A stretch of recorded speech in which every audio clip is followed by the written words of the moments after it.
Halo Sobat Lentera, bertemu lagi dengan saya Suhardiman Eko dalam program Lentera Flash Today.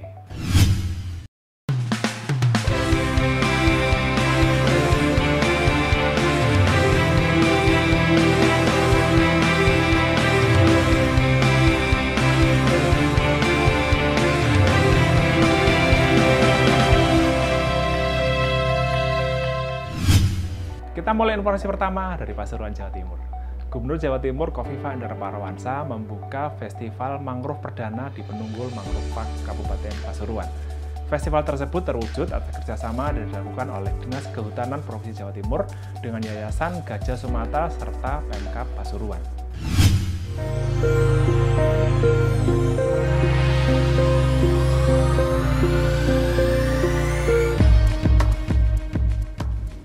Dalam Festival Mangrove 1 tahun 2022 tersebut, Gubernur Kofifa memimpin langsung aksi penanaman 1000 bibit mangrove yang ditanam di kawasan mangrove kelompok masyarakat binaan Mukarim.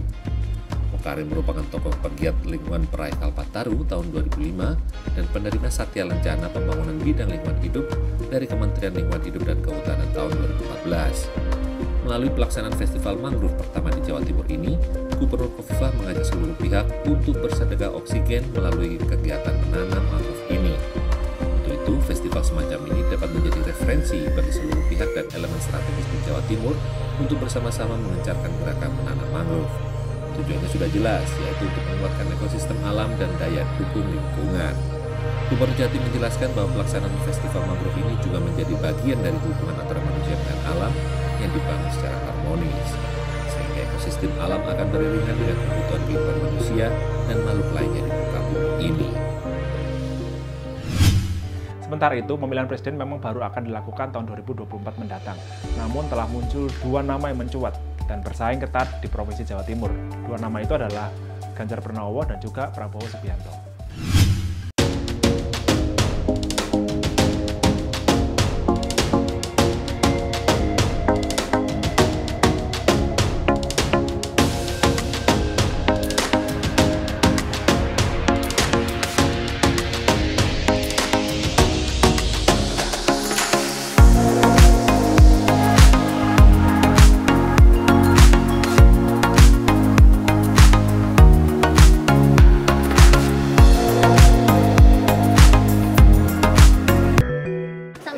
Jawa Timur masih dikuasai nama-nama Ganjar dan Prabowo ya. Saya rasa juga tidak terlalu jauh antara 251 sama 14 tidak jauh. Dan Gugup dan Gubernur DKI itu 4 besar untuk Pilpres. Gugup masuk dalam 4 besar pilihan masyarakat. Iya, jadi dan itu wajar saya rasa ya karena elektabilitas beliau sebagai satu atau popularitasnya sebagai sangat tinggi di Jawa Timur, sehingga wajar dalam jika masyarakat Jawa Timur berharap Kofifa juga berkontestasi di Pilpres 2024 ya, apakah itu sebagai capres atau sebagai cawapres. Ya ada banyak faktor tentu kan, PDIP pertama sebagai partai pemenang juga di Jawa Timur kan pada 2019. Kemudian yang kedua kita tahu bersama Ganjar sangat masif di medsos, dan tadi berdasarkan data kita tahu bahwa pemilih milenial generasi Y dan generasi Y sama generasi Z itu angkanya sudah 51% lebih, dan prediksi saya pada pemilu 2024 nanti sudah 54%. Dan kita tahu bahwa habit kaum milenial generasi Y dan Z ini sangat dekat dengan medsos. Kita beralih ke informasi yang lain. Pemerintah Kota Surabaya menggelar nikah massal yang dilaksanakan di Gedung Empire Palace Surabaya. Acara nikah massal ini merupakan yang kali kedua setelah yang pertama dilenggarakan tahun 2021 lalu. Dan untuk saat ini, sidang isbat nikah massal diikuti oleh pasangan dari seluruh kota di Surabaya.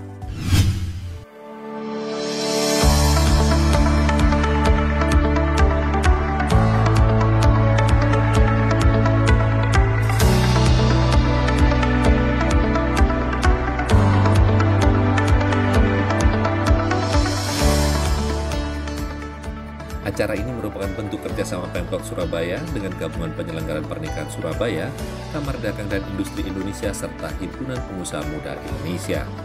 Ada sekitar 120 pasangan yang mengikuti acara ini, dan program ini digelar untuk pasangan yang sebelumnya telah menikah secara agama atau nikah siri, tetapi belum memperoleh pengakuan secara negara. Meskipun acara ini digelar secara massal dan diikuti oleh banyak pasangan, namun digelar secara mewah.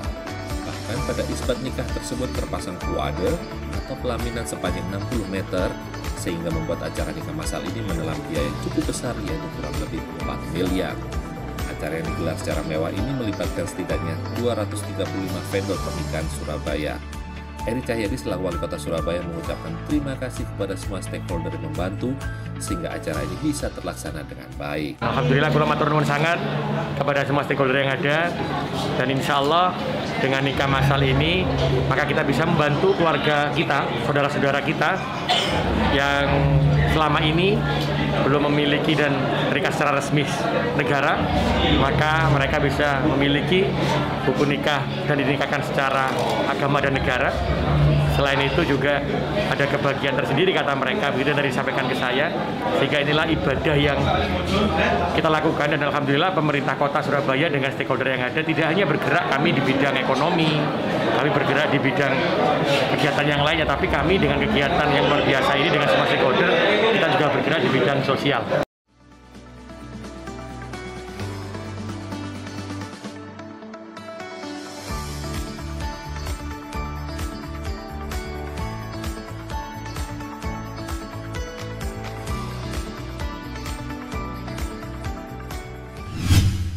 Bakuni, mahasiswa PhD jurusan sejarah di University of North Carolina, saat ini sedang melakukan riset bersama 7 orang mahasiswa Indonesia lainnya. Di mana riset tersebut, mereka sedang memperkenalkan Indonesia melalui program Meja Bahasa Indonesia. Bagaimana program tersebut? Berikut liputan VOA untuk Lentera TV. Halo pemirsa VOA, apa kabar? Saya Vina Muptadi sedang berada di UNC.